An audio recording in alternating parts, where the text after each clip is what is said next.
whispers in the shadows.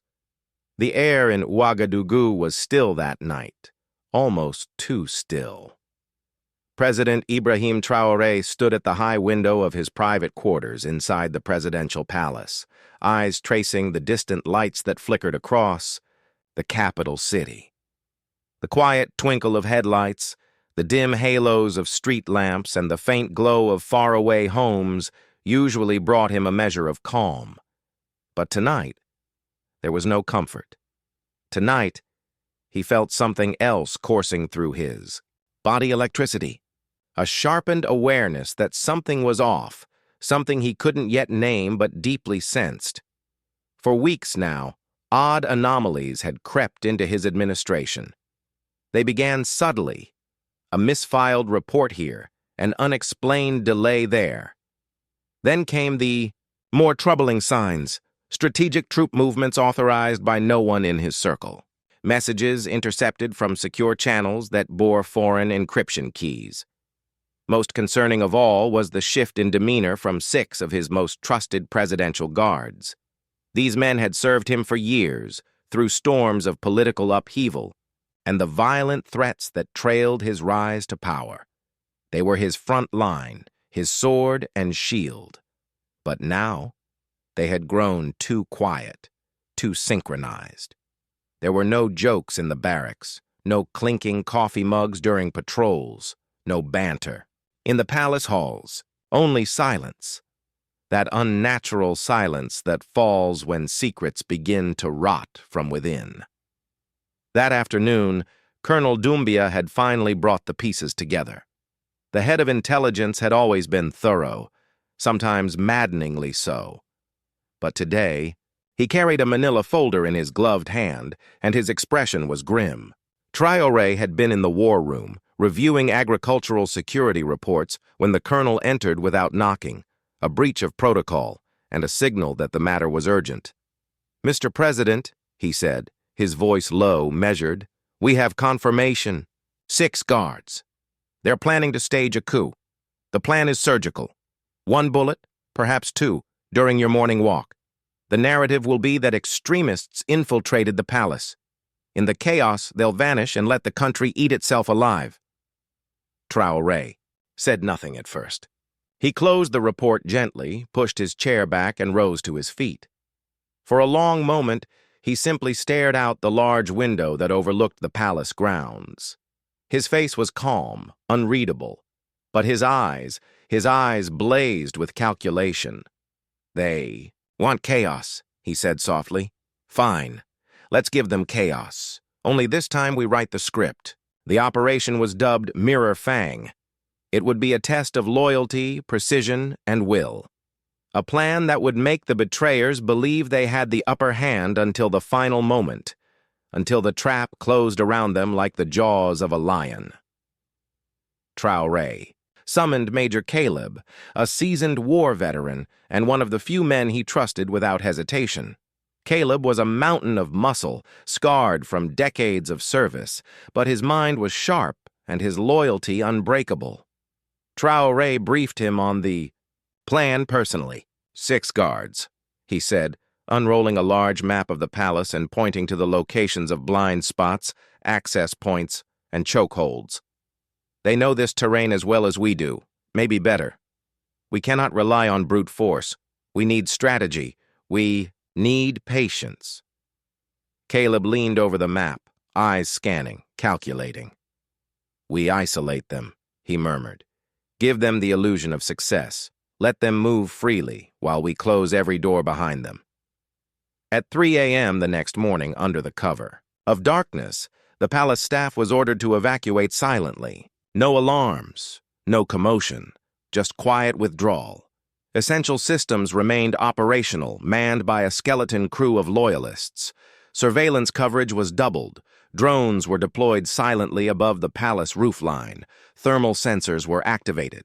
In the gardens, corridors, and outer perimeters, a special unit of snipers took position across rooftops and balconies, nestled behind parapets and false walls. Dressed in chameleon armor, they blended into the architecture. No movement, no breathing sounds, only the steady pulse of rifle scopes tracing every inch of the terrain. Meanwhile, within the palace itself, hidden passageways were sealed. Secret. Doors, unknown even to most senior staff, were now armed with remote locking mechanisms. Every route the 6 guards might take, every hallway, every turn, was monitored and programmed into the security system. If they deviated, they'd be trapped. If they acted, they'd be exposed. And Traoré? He retired to bed, as usual. No outward sign of disturbance, no change in routine. The president who had fought rebel factions in the desert, who had stood before, roaring mobs demanding his resignation, now lay beneath a blanket of false peace, waiting for the scorpions to strike. In the hours that followed, the 6 guards moved like shadows through the palace. They were cautious, speaking only in gestures, relying on rehearsed hand signals and the silent codes of betrayal. At 4:15 a.m., one of them, Captain Endower, disabled a hallway camera using a signal jammer disguised as a mobile device. Another, Sergeant Bacco, swapped ammunition in his sidearm with silenced rounds. They each took their posts along the morning walk path, pretending to fulfill their regular duties. But what they did not know was that every step had been recorded. Every click of their encrypted messages, every alteration of their assigned weapons, every deviation from their schedules was documented, logged, and now admissible as evidence. Colonel Doumbia, from the Underground Command Center, watched it, all unfold in real time. His team had tapped into the guards' private comms. They heard the countdowns, the whispered confirmations. Target path confirmed. 2 minutes. South stairwell clear. No visual on secondary agents. Proceeding. At 5:45, Ibrahim Traoré awoke. He dressed carefully, methodically, in his usual olive-green uniform. He pinned the presidential insignia to his chest, straightened the cuffs, and took a long look in the mirror. He saw the lines etched into his face, the quiet weight behind, his eyes. But more than anything, he saw resolve, not fear, not hesitation, only clarity. By 6 a.m., he began his walk. The courtyard was bathed in early golden light. The stone fountains bubbled softly and birds chirped in the mango trees. The path was lined with soldiers in silent formation, just like every other morning. But today, 6 of them carried treason in their hearts. Traoré walked slowly, his boots crunching lightly against the gravel.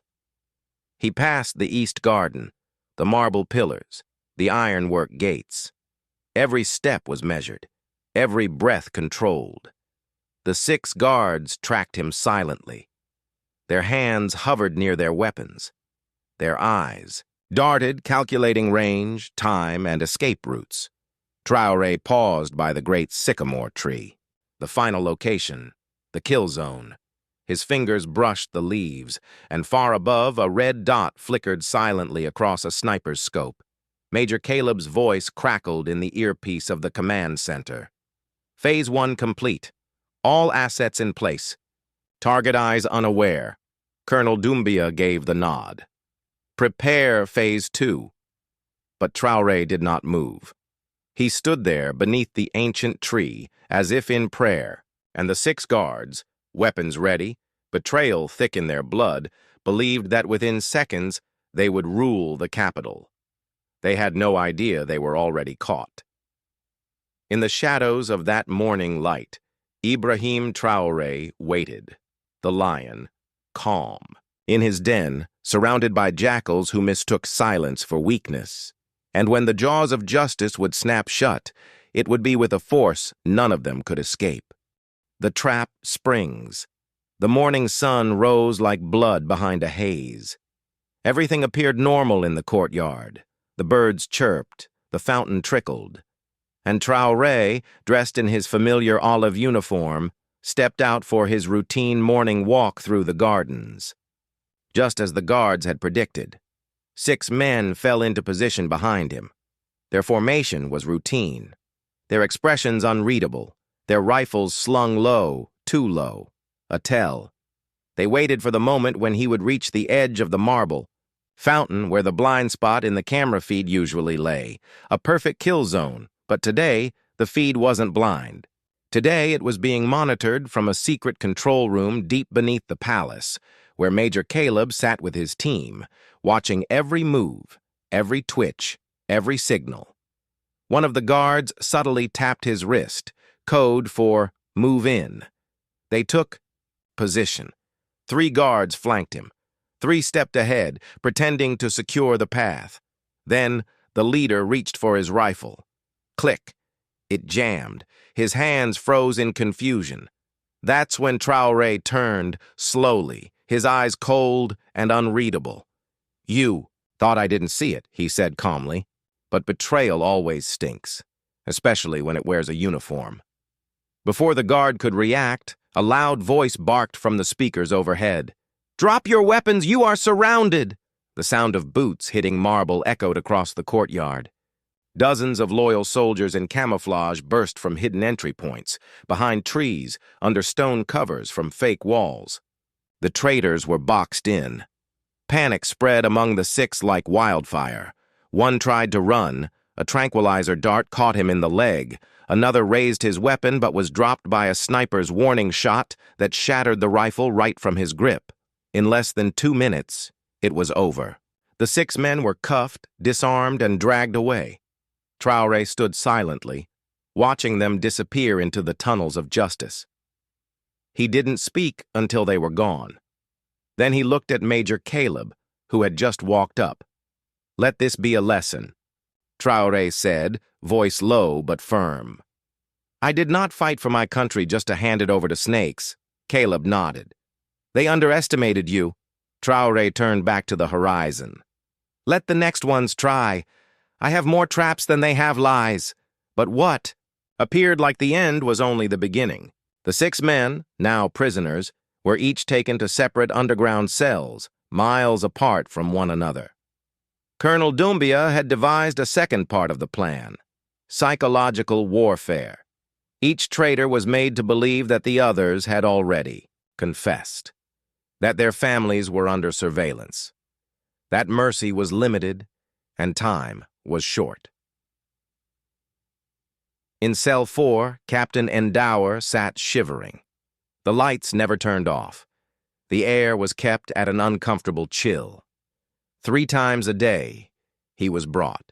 Food, but never the same man brought it. He saw no clock, no sunlight, just silence, and the slow, gnawing doubt that everything he believed in had turned against him. In cell 2, Sergeant Bako screamed into the walls, demanding to see his lawyer, his commander, anyone. He punched the reinforced glass so many times. His knuckles were raw. But no one came. Interrogations began after 72 hours of sensory deprivation. Not with beatings or torture. Traoré had outlawed such methods. But with questions that sliced sharper than any blade. Questions only someone from the inside would know how to ask. Why did you trust a foreign handler with a code you couldn't verify? Do you even know what country he worked for? Did he tell you how he would extract you? Because we know he lied. Each man in isolation began to break. Their stories didn't match. Their timelines drifted. Accusations started to fly. It was Endower. He brought the plan. He said it came from the top. No, Bako was the one who swapped our rounds. He has family in Abidjan. Check his accounts. By the end of the week, 4 had fully cracked. They signed statements. 2 remained silent. But the damage was done. The confessions gave Traoré something more valuable than justice: clarity. The conspiracy ran deeper. There were foreign fingerprints, money transfers from shadow companies in Paris, encrypted messages routed through satellite phones registered in Ghana, and a pattern of disinformation planted on social media just before the coup attempt. Someone outside Burkina Faso had lit this match. The 6 guards were just kindling. Traoré met with his inner circle late one night in a sealed concrete room beneath the intelligence headquarters. "France," Caleb said, slapping a dossier on the table. They still believe they can control us, like we're one of their provinces. Colonel Doumbia nodded. And they're using mercenaries, shell NGOs, and corrupted exiles to do it. But this was meant to be fast. A kill shot. Traoré looked at the ceiling for a long moment, then back down at the map laid before him, not just of Burkina Faso, but of all West Africa.